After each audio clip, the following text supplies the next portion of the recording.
Hello, students at Zeeland Public Schools. So thankful that your teacher, Miss Rice, reached out to me and shared with me what you guys are working on in class. And, you know, sounds like you're interested in becoming what I call a colleague, someone that's working in education and um, feels called to, drawn to this really interesting kind of work that is teaching.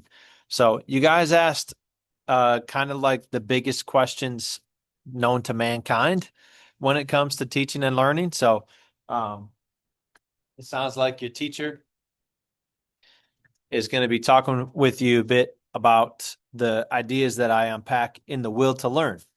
And this book, The Will to Learn, is essentially to answer some of your questions. How do you build student motivation and trust? What are good motivators? How do teachers support students with different levels of motivation? What incentives should be avoided? How do you motivate students who refuse to do work? So you guys are asking great questions, and I'm guessing it's because you know you're sitting in school and you're looking around and you're seeing these problems and you're seeing teachers try to deal with them. You're probably seeing some teachers who just don't try to deal with them because these are really tricky problems.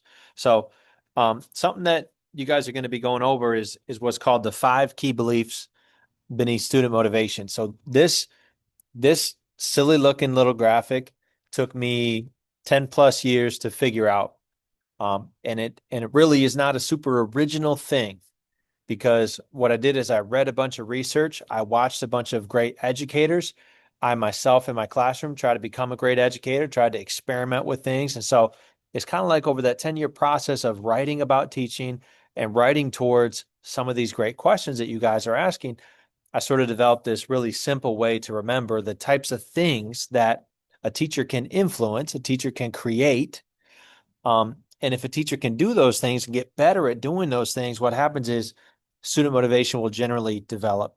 So a big thing that I say to teachers is, I'm not a motivator, and your job as a teacher is not to be a motivator. Don't think about motivating students. Instead, what you got to do is create the conditions in your classroom where motivation will just naturally grow. I always tell teachers, I've never met a student who wants to be demotivated.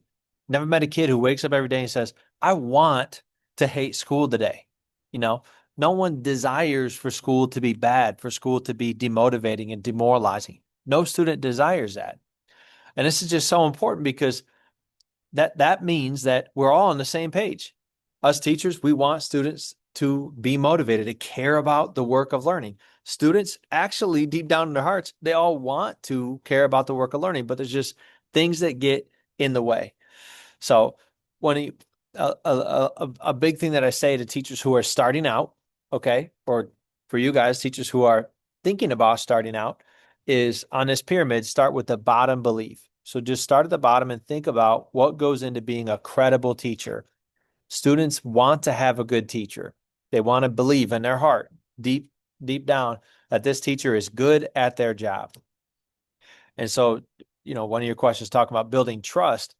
That's kind of the same thing. Credibility is like linked up connotatively with this idea of trust. It's just a belief that I just trust that this person knows what they're doing. So how do you build that? Well, one really simple way is to have a system for making sure that you are having individual conversations. They can be brief, but individual conversations with every one of the students on your roster. So something that I tell teachers to do in the book is to have a clipboard of student names. Okay, here's mine. I'm gonna hold it back so you can't read my students' names. And this clipboard has one job. This clipboard right here. Is to track moments of genuine connection. Moments of genuine connection. That's what I use this clipboard for. So, I'll pull aside Brooklyn, maybe on Monday when we get back to school and say, hey, Brooklyn, how was your spring break? I was thinking about you. I was talking to some people about you on a Zoom. I might not say that, but just a real brief check-in, so to speak. So when teachers do that and they actually keep track of it on clipboard, what they usually find out is that there's some students who you just naturally talk to and you have those little moments with, but then there's some students that you don't do it with. And this is why you gotta keep track of it, because those students that you don't do it with, those are students that need to know that their teacher knows them, thinks about them, values them, actually like thinks the world is significantly different because they exist. Like that type of stuff every student needs if they're going to feel optimally motivated in a classroom. It's not just something that you do for some students, you need to do it for all of them. So that kind of gives you a sense of like a real practical thing that I give teachers that they can do and that I do myself to try to create the conditions where um, these beliefs can develop. So like that belief of credibility, some of that comes from just students seeing that you care about them. Credibility also is influenced by students seeing that you're actually good at your job. So I have this little chart. I call this the CCP of credibility. This is care, competence, and passion. Those are the signals that tend to make you viewed as credible by students. So, um, yeah, I'm kind of getting in the weeds and getting distracted. So the last question you guys asked, how should a teacher best support and motivate students with ADHD or other learning challenges? Um, it just comes to my mind because here I'm kind of getting distracted and getting all excited. And a lot of students experience distractibility. There's a lot of research that's come out and basically says all of us have attention spans that are quite fragile. And this isn't necessarily just because of smartphones, et cetera, although those things I think have made our attentions more fragile. This is just part of human nature. So the best way to help students who struggle with attention um, will be to just really get good at planning lessons that are not distracting, creating an environment that's not distracting. So, or lessons that lessons in which student distraction is going to be kind of minimized. So, there's a million things that we could talk about for helping with that. And that's just sort of the type of stuff that you want to focus on when you're starting out in your career. How do I just create a lesson? For me, 60-minute lesson where we're going to be doing the work of learning, doing some real good, solid work to build our strength, to build our ability, to build our knowledge. And how do I structure that in a way where it's going to kind of feel like class is moving along at a good clip, like it's not just dragging. At the same time, it doesn't feel rushed and frenetic. There's a lot of science to that, and there's a lot of art to that. So one of the strategies that I talk about in the book is called gentle urgency. That's strategy 3 in the book, and that's kind of what I'm talking about. Where creating lessons where there's an urgency. Today matters. This is not just any day. Who cares that it's a Friday? Like we're here today. We got work to do, so we're going to do it. That's the urgency. And then the gentleness is just not creating this sort of stressful environment. So I'll hit one more of your questions because, like I said, I mean I wrote a whole book to answer your questions. So y'all don't have that kind of time to listen to me drone on for hours and hours. The last question says, what incentives should be avoided as a way to motivate students? So here's a big thing that you guys want to realize.